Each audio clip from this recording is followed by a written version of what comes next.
Hello guys and welcome back to my channel Swati's Bio World. I hope you all are doing good.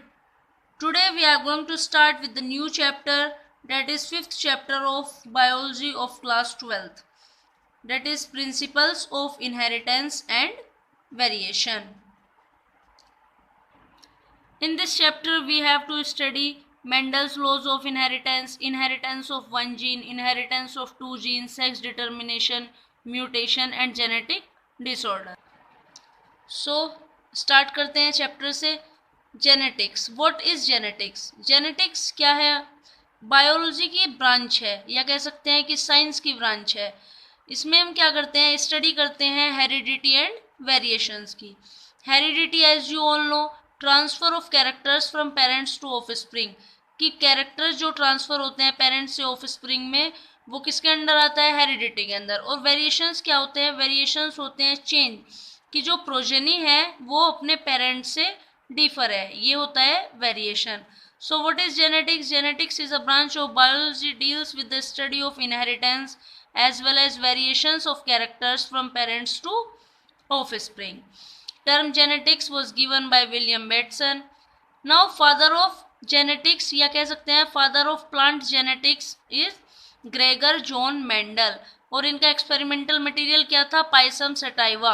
P plant जो होता है, इसका जो biological name है वो है पाइसम सटाइवा। जो ग्रेगर जॉन मेंडल थे, इन्होंने का जो एक्सपेरिमेंटल मटेरियल था जिस पर इन्होंने एक्सपेरिमेंट किया था वो क्या था? पाइसम सटाइवा या पी प्लांट। वहीं father of animal genetics is TH. Morgan, इनका एक्सपेरिमेंटल मटेरियल था ड्रोसोफिला या फ्रूट फ्लाई उसको बोलते हैं। अब चैप्टर का नेम है हमारा principles of inheritance and variation. So inheritance और वेरिएशन क्या है? इनहेरिटेंस क्या है? कि जो कैरेक्टर हैं वो कैसे पास होते हैं एक जनरेशन से दूसरी जनरेशन में। एग्जाम्पल, कि हमारे जो पेरेंट्स के कैरेक्टर हैं वो हम में आए, तो ये क्या है? Inheritance. Inheritance is the process by which characters are passed on from parents to progeny, कि कैरेक्टर एक जनरेशन से दूसरी जनरेशन में कैसे पास होते हैं, इसको क्या बोलते हैं? इनहेरिटेंस। वेरिएशन की बात करें तो वेरिएशन में क्या होता है? अभी बताया कि प्रोजेनी अपने पेरेंट्स से जो डिफर है वो क्या है? वेरिएशन है।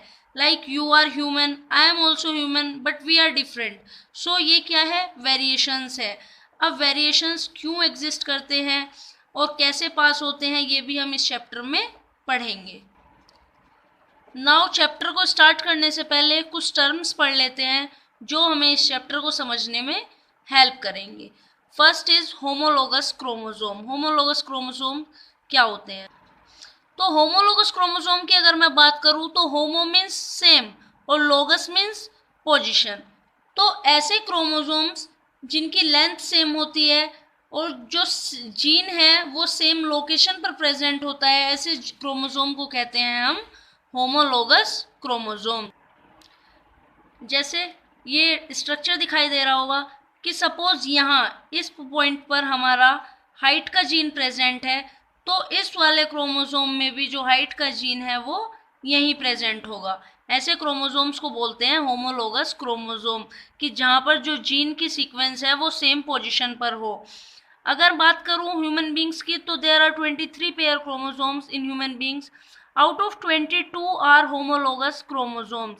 लेकिन वहीं अगर फीमेल की बात करें तो फीमेल में 23 पेयर क्रोमोसोम्स जो हैं वो होमोलोगस होते हैं, और मेल्स में 22 पेयर क्रोमोसोम्स आर होमोलोगस। क्यों? क्योंकि वहाँ पर जो सेक्स क्रोमोसोम्स होता है मेल्स के अंदर XY, वो कैसा होता है? हेट्रोलोगस होता है, क्योंकि वहाँ पर Y जो है वो स्मॉल होता है कंपैरेटिवली टू X। अब होमोलोगस क्रोमोसोम्स जब पेरेंट से प्रोजेनी में इनहेरिटेड होते हैं तो 22 प्लस X फ्रॉम मदर और 22 प्लस X और Y from father. Next is heterologous chromosomes. Heterologous chromosomes अभी बताया कि मेल्स में जो सेक्स क्रोमोसोम्स होते हैं XY, उसमें क्या होता है? Y जो है स्मॉल होता है कंपैरेटिवली टू X, तो इनमें जो जीन की सीक्वेंस होती है वो डिफरेंट लोकेशन पर प्रेजेंट होती है। ऐसे क्रोमोसोम्स को बोलते हैं heterologous chromosomes. Hetero means different and लोगस means position. जब जीन की पोजीशन जो है डिफरेंट हो, ऐसे क्रोमोसोम्स को बोलेंगे heterologous chromosomes. Heterologous chromosomes are chromosomes present on different loci with different gene sequence. Next is gene. Gene को समझने के लिए ये स्ट्रक्चर देखते हैं. ये पूरा हमारा डीएनए का स्ट्रक्चर है.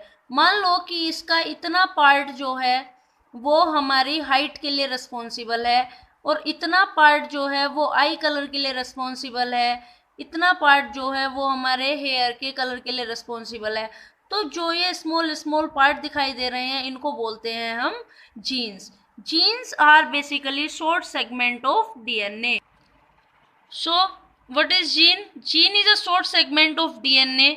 जीन क्या करता है? जीन के पास इंफॉर्मेशन होती है जो रिक्वायर्ड होती है किसी भी ट्रेट को एक्सप्रेस होने के लिए.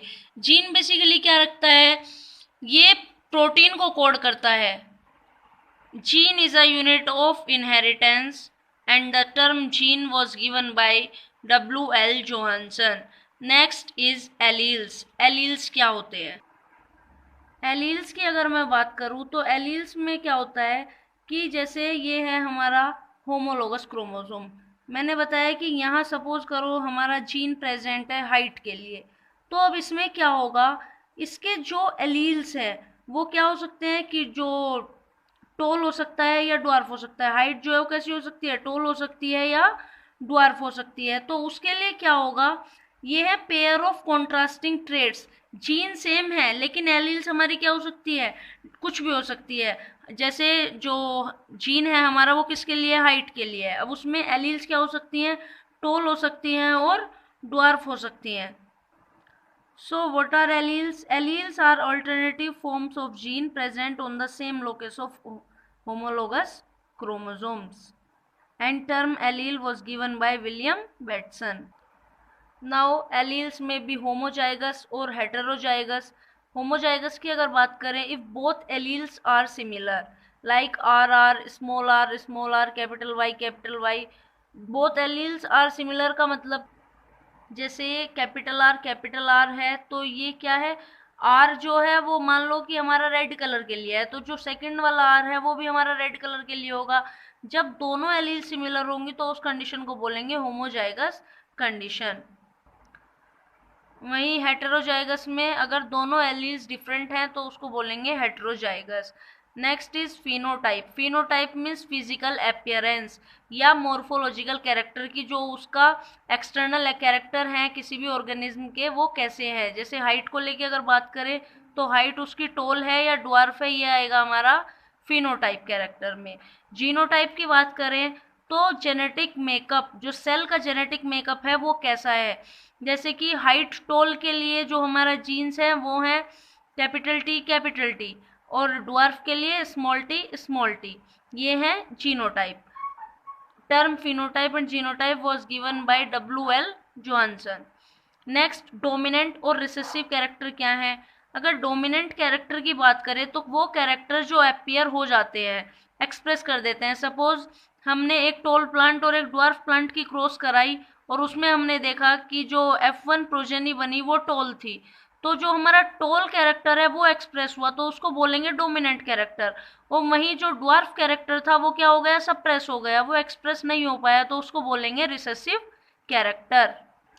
Next is Punnett square. Punnett square क्या है कि जब हम क्रॉस कराते हैं, मोनोहाइब्रिड क्रॉस कराएं या डाई हाइब्रिड क्रॉस कराएं, तो उसमें जितने भी जीनोटाइप्स बनते हैं ऑफ स्प्रिंग के वो सारे किसमें हम शो कराते हैं, पुनेट स्क्वायर में. पुनेट स्क्वायर किसने डेवलप किया, रेजिनाल्ड सी पुनेट ने. अब एक्सपेरिमेंट की बात करेंगे तो एक्सपेरिमेंट में हमने देखा कि ग्रेगर जॉन मेंडल का एक्सपेरिमेंटल मटेरियल था पी प्लांट. तो रीज़न क्या थे पी प्लांट को लेने के लिए, क्योंकि तो उसका जो लाइफ स्पेन होता है वो शॉर्ट होता है, 3 मंथ्स में वो क्या करता है, रिजल्ट शो कर देता है. सेकंड है कि एक प्लांट क्या करता है, काफ़ी सारे नंबर ऑफ सीड्स प्रोड्यूस करता है. नेक्स्ट इज पी प्लांट में काफ़ी सारे कॉन्ट्रास्टिंग कैरेक्टर्स देखने को मिलता है. Total 7 contrasting characters was studied by Mendel in P plant. Next is कि जो प्लांट होता है वो इजीली ग्रो हो जाता है, उसे एक्स्ट्रा केयर की रिक्वायरमेंट नहीं होती, सिर्फ रिक्वायरमेंट होती है केयर के at the time of pollination. Next is कि जो पी प्लांट है वो सेल्फ पोलिनेशन करता है. और जो उसमें F1 हाइब्रिड जो बनते हैं वो कैसे होते हैं, फर्टाइल होते हैं। Next is Mendel's laws of inheritance.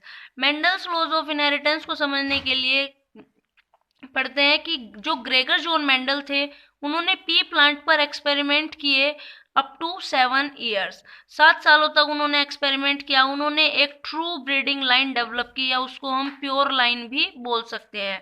इसमें उन्होंने क्या किया, 2 टॉल प्लांट लिए और उनकी क्रॉस कराई, तो उनमें जितनी भी प्रोजेनी बनी उनमें से जितनी भी शॉर्ट प्रोजेनी थी वो हटाई। फिर से 7-8 जनरेशन तक उन्होंने लगातार क्या किया, क्रॉस कराई, और जब तक सारी प्रोजेनी जितनी भी शॉर्ट प्रोजेनी थी वो 7-8 जनरेशन के बाद क्या हुआ कि जितने भी शॉर्ट प्लांट थे वो एलिमिनेट हो गए और सिर्फ क्या रह गए, टॉल प्लांट रह गए। ऐसे ही सेम इन्होंने क्या किया कि जो शॉर्ट प्लांट थे उनकी आपस में क्रॉस कराई और जो टॉल प्लांट बने उनको रिमूव करते गए। तो एक स्टेबल ट्रेट मिल गया कि अगर टॉल प्लांट है तो टॉल टॉल ही पास होंगे, और अगर शॉर्ट प्लांट है तो शॉर्ट जीनोटाइप ही पास होगा into next generation. And this true breeding line और pure line term was given by W.L. Johansson.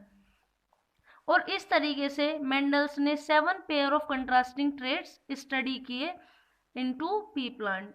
Stem height, tall, dwarf, flower colour, violet white, flower position, axial terminal, pod shape, inflated constricted, pod colour green yellow, seed shape round wrinkled, seed colour yellow and green. इसी के साथ आज की video होती है finish. In the next video we will discuss about inheritance of 1 gene and inheritance of 2 gene. Thank you.